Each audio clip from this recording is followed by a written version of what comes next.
여러분, 중소기업의 인력난은 어제 오늘의 일이 아닙니다. 이미 3D 업종이라고 해서 danger 위험하고 difficult 어렵고 그 다음에 dirty 더럽고 이 세 가지 단어 때문에 사람들이 안 가기 시작했어요. 중소기업으로 말입니다. 그때부터 중소기업 다 어려워진 거예요. 인력난 이게 벌써 얼마예요? 벌써 엄청나게 오래됐잖아요. 그래서 정부는 외국인 근로자들을 들여오기 시작을 했습니다. 인력난이 심하니까 말입니다. 그런데 말입니다. 도대체 지금까지 뭘 했는지 저는 사실 궁금해요. 앞서 말씀드린 대로 중소기업의 인력난은 어제 오늘의 일이 아니었습니다. 그렇다면 중소기업의 인력난을 해결해 줄 수 있는 방법들을 정부들이 찾았어야 돼요. 도대체 지금까지 뭘 했을까요? 외국인 근로자만 수입해서 갖다 넣어주면 되는 건가요? 저는 그렇게 생각하지 않거든요. 기본적으로 우리 중소기업은요, 제조업의 뿌리입니다. 중소기업이 쭉쭉 성장하고 중소기업이 팡팡 돌아가야지 대기업도 돌아가고 전 세계 수출도 늘어나게 되는 거거든요. 그런데 중소기업이 이렇게 인력난에 비명을 지르고 있다고 하면 이거야말로 난리도 아니죠. 이게 현장을 중심으로 한 실효성 있는 대책이 중요하거든요. 중소기업에 사람들이 갈 수 있게끔 정부의 정책에서 구체성이 필요하다는 뜻이에요. 3D의 문제가 있는데 그러면 우리 청년들이 왜 안 갈까요? 3D의 문제. 그럼 3D의 문제를 해결하면 가나요? 그럼 해결할 수 있는 방법이 있을 거 아니에요. 그래서 우리 청년들을 끌어넣을 수 있는 방법을 찾아야 했고요.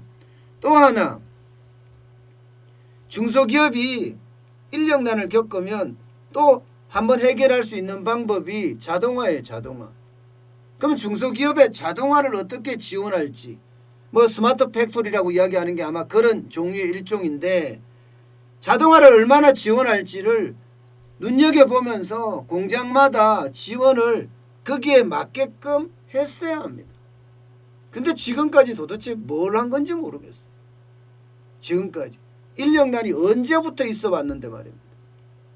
그러니 이게 권력이라는 사람들, 나라를 통치한다는 사람들, 자기 권력에 너무 취해서 결국은 산업 현장의 어떤 절박성은 깨닫지 못하는 것 아니냐, 저는 이런 생각을 참 많이 해봅니다. 그런데 지금요, 중소기업은 지금까지 인력난하고는 비교도 되지 않을 만큼 지금 굉장히 힘들어지고 있습니다. 작년에 소득주도의 성장 정책이 실패했죠. 또 올해 들어와서 코로나19가 창궐했죠. 그 때문에 공장 가동률이 뚝 떨어졌죠. 이 와중에 외국인 노동자들은 또 들어오지도 않아요. 그러면 중소기업은 어떻게 합니까? 중소기업은 굉장히 힘들 수밖에 없는 상황에 봉착해 있는 겁니다. 보세요. 지금 2020년에 외국인 노동자가 얼마인지를 말입니다. 47만 명이에요. 지금 7년 내에 가장 적다고 이야기할 정도예요. 7년 내에 가장 적다. 이게 코로나19 때문에 만기가 된 사람, 이게 4년 한 5개월인가요? 5년 정도 될 거예요. 취업비자를 가지고 들어왔을 때 이게 만기가 된 사람 나가고 새롭게 들어오는 사람 못 들어오니까 이런 결과가 생기는 거거든요. 이런 결과가 생기니까 지금 중소기업들, 중견기업들 그야말로 비명을 지르고 있습니다. 비명을. 뭔가 대책을 마련해 줘야 되는데 과연 정부가 대책을 마련해 주느냐는, 그냥 불난 집 구경한다, 이런 생각에 가깝다는 겁니다. 심지어 외국인 노동자를 억지로 데려와서 배정을 해줍니다. 그 배정을 해주는데 배정해 준 사람이 베트남 사람, 필리핀 사람이었어요. 그런데 알고 보니까 베트남이나 필리핀 사람은 입국을 못합니다. 대한민국에. 그렇다고 지금 입국을 할 수 있는 사람을 정부가 뭐 캄보디아는 입국할 수 있거든요. 캄보디아 사람들을 이렇게 정부가 줄을 놔주지는 않아요. 니들이 알아서 해라지. 니들이 베트남이 내는 배정했으니까 니네들이 어떻게 하든 오게 하든지 말든지 하라. 뭐 이런 뜻인가. 이게 불구경이라는 거예요. 이게 불구경. 불난 집에 구경만 하고 앉아있는 정부가 도대체 어떻게 중소기업의 인력난을 해결할 수 있느냐는 겁니다. 지금 실제로 외국인 노동자가 와서 체류할 수 있는 기간은 4년 10개월이네요. 4년 10개월 정확히. 그러니까 나간 사람은 나가고 들어온 사람은 못 들어오고, 그러니 지금 중소기업은 인력난에 비명을 지른다고 이야기 안 하겠습니까? 여러분 진짜 오죽했으면 이런 포스트가 붙겠습니까? 이런 포스트가. 무슨 말이냐? 뭐 나이가 먹어도 상관없다. 고졸자도 상관없다. 학력도 상관없다. 누구든지 와주기만 해라. 고령자든 외국인 인력이든 누구든지 와라 하고 이렇게 붙여놓고 있습니다. 그렇다고 사람이 오느냐? 그렇지도 않아요. 그렇지도 않아요. 그러니 답답해 미칠 지경이죠. 중소기업은요. 실제로 말입니다. 통계에서도 보면 인력난은 진짜 심각해요. 지금 당장 중소기업의 중견기업의 부족 인원은 19만 7천 명입니다. 내국인만 하더라도 18만 8천 명이 필요하고요. 외국인은 적어도 9천 명 정도가 필요하다. 부족 인원이 이랬습니다. 그런데 미충원 인원은요. 내가 채용을 하고 싶은데 채용이 안 되는 인원을 말하는 거예요. 여기는요. 지금 당장 5만 3천 명이 필요합니다. 국내 내국인이 5만 1천 명이 필요하고요. 외국인은 2만 명 정도가 필요하다고 해요. 그런데 없어요. 시장에. 아니 실업 나는 난리라는데 왜 사람은 없을까? 안 가는 거죠. 청년들은 놀고 엄청나게 많이 논다고 하는데 4명 중에 1명은 논다고 이야기하잖아요. 그런데 안 가요. 보세요. 기본적으로는 임금이 안 맞아서 안 가. 임금이 안 맞아서.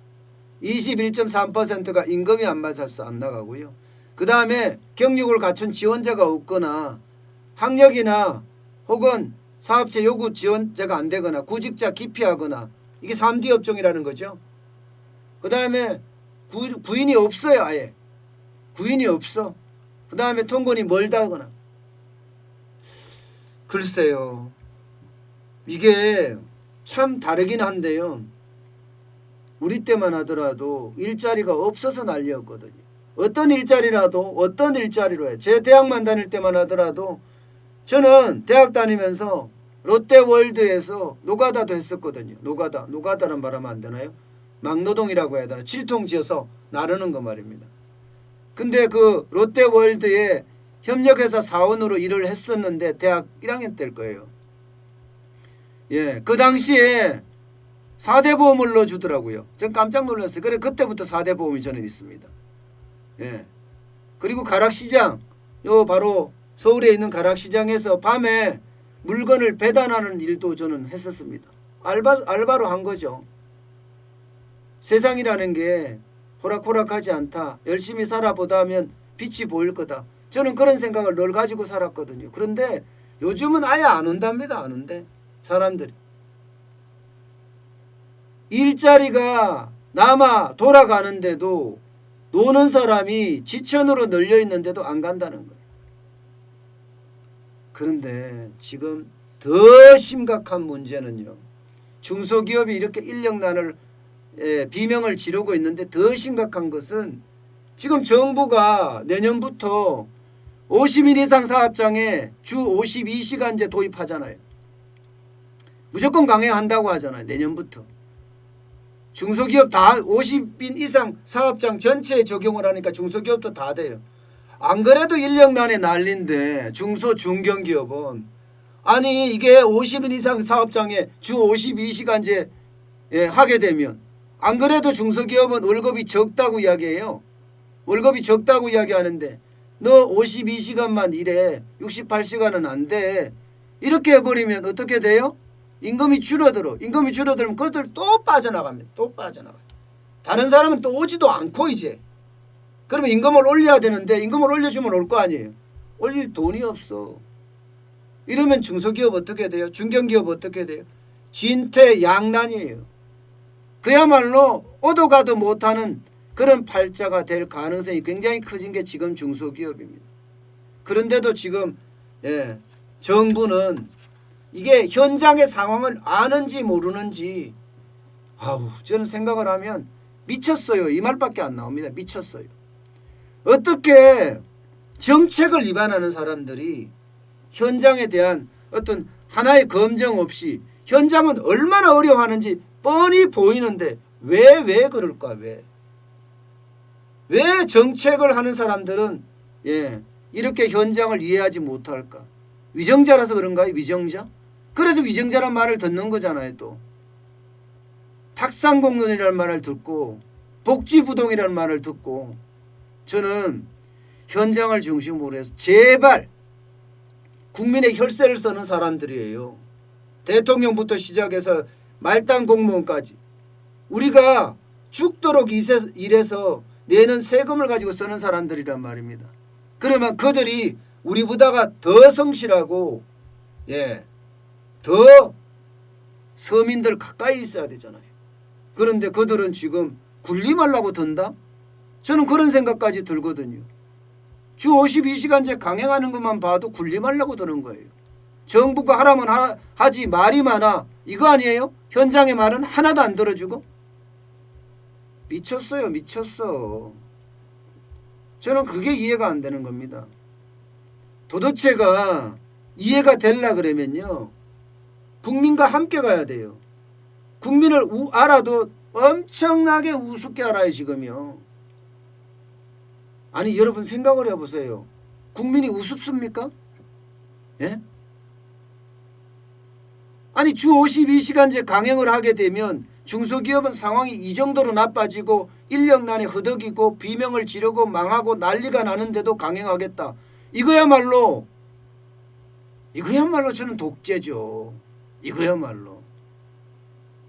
자꾸 국민 앞에 뭐 사람이 먼저다 했는데 이렇게 군림하기 시작하면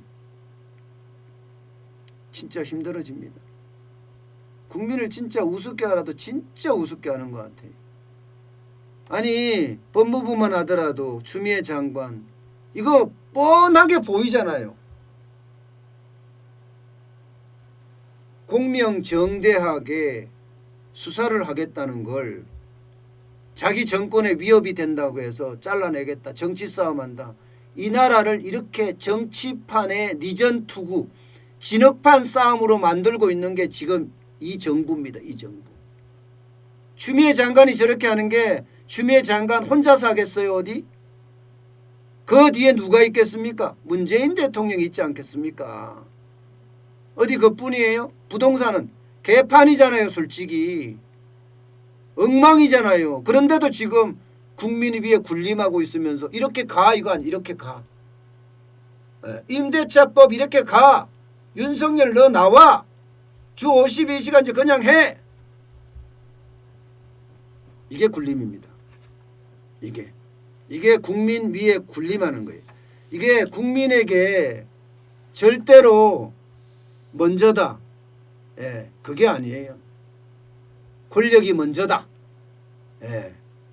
추미애가 먼저다. 김현미가 먼저다. 뭐 이런 거 아니겠습니까 지금? 참 답답합니다.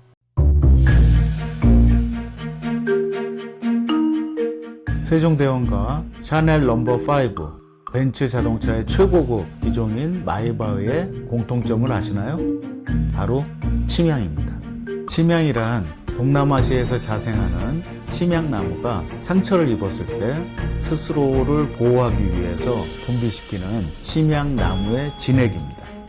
진침향은 태국산 침향과 러시아산 녹용, 그리고 국산 홍삼, 백봉령, 또 산수유, 당귀, 숙지향, 꿀로 이루어진 침향환으로 만성 피로나 또 스트레스, 기력이 저하된 직장인분들, 또 수험생들, 연세 드신 어르신분들이 드시면 좋은 환입니다. 진침향 여러분들께 자신있게 권해드립니다.